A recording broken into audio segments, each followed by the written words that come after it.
Look closely at the image of a perfectly symmetrical, hyper-realistic digital face, or look directly into the unblinking plastic eyes of a high-end medical mannequin resting in a quiet, dimly lit room. Your conscious intellect knows that the object before you is inanimate, a harmless composition of silicon, copper wires, and molded polymers. Yet beneath the surface of your rational thoughts, a violent chemical cascade detonates within your central nervous system. Cortisol floods your bloodstream, your heart rate spikes erratically, and your peripheral blood vessels constrict to protect your vital organs. The muscles along your spine lock into a state of paralysis as your breath catches. Something is profoundly wrong. This visceral reaction is known as the Uncanny Valley paradox. It is a haunting phenomenon where an object that appears almost perfectly human, but falls just short of perfection, triggers immediate revulsion and existential dread. For decades, mainstream media comforted us with the clean, tech-focused explanation that this is simply a modern psychological anomaly. They claim it is a harmless glitch caused by modern brains trying to process cutting-edge robotics and artificial intelligence. The research suggests otherwise. Evolutionary biology operates on a brutal system where no complex trait is ever created or maintained across generations without a severe, direct survival necessity. Our deep-seated phobias are not accidental design flaws. They are ancient software programs written in the blood of our ancestors to keep our lineage alive. We possess a fear of extreme heights because falling from a cliff destroys our physical anatomy, and we recoil from venomous spiders because a single drop of their neurotoxin can paralyze our respiratory systems. Every hardwired terror we possess corresponds directly to a tangible, lethal threat that hunted us in the deep history of our world. But here's the part almost nobody quotes. A phobia of things that look almost human, but not quite, requires an evolutionary catalyst that contradicts our conventional understanding of history. Why would our genetic code develop an alarm system to detect a counterfeit human being if no such threat ever walked the earth? This rewrites the narrative entirely.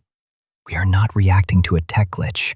We are experiencing a lingering echo of an ancient defense mechanism against an apex nightmare we have tried to forget. Consider this evidence and evaluate whether your dread is mere imagination or an active evolutionary alarm system.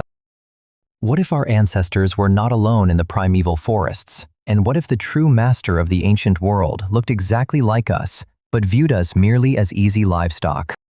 To understand this anomaly, we must look at how the human brain processes visual data during a threat assessment. Deep within the temporal lobe lies the Fusiform face area, a supercomputer dedicated to decoding the complexities of human facial expressions. This structure operates with microscopic precision, analyzing the distance between pupils, the symmetry of a smile, and the micro-expressions that flash across a countenance in less than a millisecond. When you look at a face, this neural architecture processes the data, confirming social safety. The system functions flawlessly until the boundary of the uncanny is breached. The moment an uncanny object enters your field of vision, the neurological crisis response stalls. The Fusiform face area detects that the facial proportions are 99% correct, yet your amygdala registers an anomaly. The eyes might remain static while the mouth moves, or the skin might lack the pulse of capillary blood flow. This discrepancy creates a cognitive dissonance, causing your neural pathways to misfire as your survival instincts scream that you are looking at a lethal threat. Your body freezes. This rejection proves that our brains are running an aggressive, hardwired defensive protocol. Laboratory data demonstrates that infants exposed to slightly asymmetrical human masks experience an immediate elevation in stress hormones. This instinct is completely innate, buried deep within our DNA long before we ever learned to forge iron or build cities. We were hunted by the unseen. Anthropology tells us a comforting story that Homo sapiens outcompeted every other hominid species through sheer intellect and tribal cooperation. We are taught in schools that we stood alone at the absolute apex of the ecological pyramid, looking down safely upon the primitive beasts of the wild world. Something else is going on entirely. For tens of thousands of years, our direct ancestors shared the unforgiving landscapes of Europe and Asia with multiple distinct human lineages, including Neanderthals and Denisovans. We lived alongside beings who possessed similar anatomy, mastered fire, crafted complex tools, and buried their dead with care. Yet our genetic memories do not preserve an instinctual horror of them. Instead, evidence reveals that we regularly interbred, leaving their DNA inside our bones today.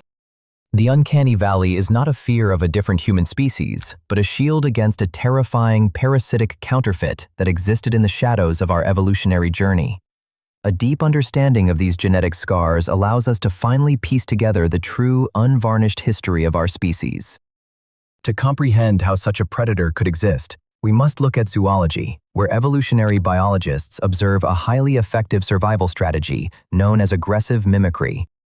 The snapping turtle lies motionless at the bottom of a murky pond, keeping its massive jaws wide open while wriggling a small, pink appendage on its tongue that perfectly resembles a harmless earthworm. Blinded by hunger, a passing fish swims directly into the trap, incapable of recognizing the lethal predator hiding behind the innocent facade. Similarly, certain species of predatory fireflies mimic the light-flashing mating signals of entirely different species, luring unsuspecting males out of the night sky to consume them alive in the dark. Nature loves deception as a primary mechanism of survival. During the late Pleistocene epoch, extreme environmental pressures and rapid climate shifts forced various hominid populations into cramped geographic regions, creating an evolutionary bottleneck of intense competition. In these overcrowded environmental pockets, traditional resources dwindled rapidly, forcing species into aggressive competition. When a habitat experiences such ecological pressure, normal boundaries collapse entirely, and predatory species evolve increasingly extreme methods to exploit alternative food sources. If aggressive mimicry is one of the most successful hunting strategies in the natural world, it forces us to confront a terrifying progression within our own history. What if something evolved to mimic us? To successfully hunt a human being, a predator cannot rely on raw physical strength or running speed, because humans protect themselves with fire, weapons, and tightly knit tribal communities. To breach those defenses, a predator would require a completely different evolutionary toolset. It needed a mask. It would need to look exactly like a member of the tribe, walking out of the deep shadows of the ancient forest, wrapped in a stolen likeness, and speaking with a voice that sounds almost perfectly normal. Imagine a freezing, primeval night 10,000 years ago, where a small group of humans huddles around a dying fire, listening to the howling wind outside their cave. A figure slowly approaches from the pitch blackness, its silhouette matching the exact proportions of a missing hunter who vanished 3 days prior. The tribe watches in absolute silence as the figure steps into the flickering firelight, its mouth opening to speak the familiar words of the tribal dialect. "Let me inside, it is cold out here." The tribal leader steps forward, holding a sharpened spear tightly against his chest. His voice trembles violently as he issues a direct challenge into the dark. "Who are you?" The entity smiles, but the corners of its mouth stretch far too wide, revealing too many teeth. It speaks again, projecting an imitation of familial warmth. "I am your brother." But the voice lacks a genuine human soul, sounding hollow, flat, and completely devoid of natural emotional cadence. The eyes do not blink a single time while the firelight dances across the pupils. The skin looks extraordinarily tight, lifeless, and completely devoid of the natural warmth of living flesh. The tribal elders do not feel joy at the return of their lost companion. Instead, a suffocating wave of instinctual terror washes over the entire group as their cortisol levels skyrocket and their muscles lock in preparation for immediate flight or lethal combat. They do not see their brother. They recognize a biological anomaly, an ancient predator that has perfected the art of the human mask to infiltrate their sanctuary and feed upon them in the dark. They strike it down without hesitation. This historical nightmare is the only logical explanation for the extreme, precise nature of the Uncanny Valley paradox. Every phobia we carry today is a living, breathing historical record of a war our ancestors fought and won against the horrors of the natural world. The fact that your skin crawls when you see an advanced android today means that your direct ancestors were the ones who possessed the most sensitive, aggressive facial recognition systems. They noticed the microscopic delay in the smile, sensed the counterfeit humanity, and ran or fought back before it was too late. Those who lacked this intense visceral revulsion trusted the near-human entity, welcomed it into their shelters, and were promptly erased from the genetic pool. We are the survivors of an evolutionary purge. But this realization pushes us directly into a profound philosophical paradox that completely reframes our modern existence. If we evolved this specific, hypervigilant defense mechanism to protect ourselves from a lethal, mimicking predator in our distant past, it means the threat was immensely successful for a long duration of evolutionary time. It means the counterfeit humans were terrifyingly good at what they did, forcing our DNA to permanently hardcode a perpetual state of paranoia into our souls. The monster was entirely real. Today, we live in a world where we spend billions of dollars to intentionally construct artificial intelligence, androids, and digital avatars that look completely indistinguishable from real human beings.